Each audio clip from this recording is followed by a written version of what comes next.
बिस्मिल्लाहिर्रहमानिर्रहीम अस्सलामुअलैकुम viewers, welcome to my YouTube channel. गर्मी के मौसम में अगर दिल ना करे रोटी सालन खाने का तो झटपट में मेरी इस रेसिपी से मज़ेदार सी खट्टी मीठी चना चाट बनाएं और रोटी सालन को भूल जाएं। तो आज की इस रेसिपी में मज़ेदार सी फूड स्ट्रीट स्टाइल चना चाट बनाएंगे। आपसे रिक्वेस्ट है मेरी वीडियो को फुल वॉच करेंगे ताकि आपकी मेहनत और पैसे ज़ाया ना हो। अपनी रेसिपी को स्टार्ट करते हैं। इधर टमाटर, शिमला मिर्च, प्याज, खीरा और 2 सब्ज़ मिर्चें ली हैं।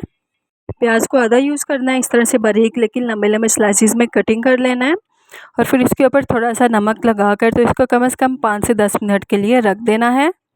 फिर इसको अच्छी तरह मसल के धो लेना, इससे हमारे जो प्याज की कड़वाहट है वो ख़त्म हो जाएगी। अब यहाँ पर एक अदद सेब भी लिया है, इसको छील लेना इस तरह से और तमाम जो वेजिटेबल और फ्रूट है उसको इस तरह से कटिंग कर लेना है।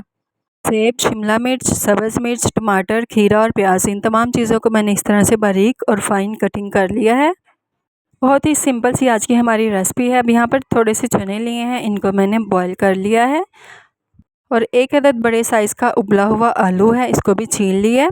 अब इसको कटिंग करके तो चने वाले जो बाउल है उसमें ऐड कर देंगे। तमाम जो वेजिटेबल्स और फ्रूट, एप्पल वगैरह जो हमने कटिंग करके रखा था उन तमाम चीज़ों को भी इसमें ऐड कर देंगे। चना चाट तो आपने बहुत से तरीक़ों से घर पर बनाई होगी और खाई भी होगी और बहुत सी इसकी रेसिपीज़ देखी होंगी, लेकिन आज की इस रेसिपी में हमारी खट्टी मीठी जो चाट है वो बहुत ही मज़ेदार सी बनने वाली है।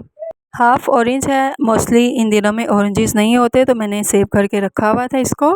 आधा ऑरेंज इसमें ऐड कर लेंगे। अगर ऑरेंज नहीं है तो इसकी जगह आप लेमन जूस भी ऐड कर सकते हैं। 2 चम्मच इसमें लेमन के जूस ऐड करेंगे। अगर आप बच्चों के लिए बना रहे हैं स्पेशली तो फिर लेमन जूस की क्वांटिटी कम भी कर सकते हैं। अब 1 चम्मच इसमें ब्लैक सॉस ऐड करेंगे, इससे चना चाट का फ्लेवर मज़ीद अच्छा हो जाएगा। हाफ़ स्पून नमक ऐड किया है। 1.5 चम्मच इसमें चाट मसाले का पाउडर ऐड करेंगे। स्पेशली अगर आप बच्चों के लिए बना रहे हैं तो स्पाइस इसमें कम भी कर सकते हैं। मोस्टली चना चाट तीखी ही मज़ेदार बनती है। अब थोड़ी सी इसमें काली मिर्च का पाउडर ऐड किया है और थोड़ा सा नूडल मसाला पाउडर ऐड कर देंगे इसमें। अगर नूडल्स मसाले का पाउडर नहीं है तो आप इसको स्किप भी कर सकते हैं। अब इस चना चाट को अच्छी तरह से मिक्स कर लेंगे। चलें जी, हमारी झटपट में मज़ेदार सी खट्टी मीठी चना चाट रेडी हो चुकी है। तो कैसी लगी आपको मेरी आज की रेसिपी? तो यहाँ पर आप सबसे एक छोटी सी रिक्वेस्ट है कि जो मेरी वीडियो को फर्स्ट टाइम वॉच कर रहे हैं और मेरे चैनल पर न्यू है, काइंडली मेरी वीडियो को लाइक करके मेरे चैनल को भी सब्सक्राइब कर दें। मेरी वीडियो दूसरों तक लाजमी शेयर करें ताकि दूसरे भी अच्छी रेसिपी से मुस्तफ़ीद हो सकें। मेरी आज की इस रेसिपी को लाजमी ट्राई करें। अपना ढेर सारा ख्याल रखें। अल्लाह हाफिज़।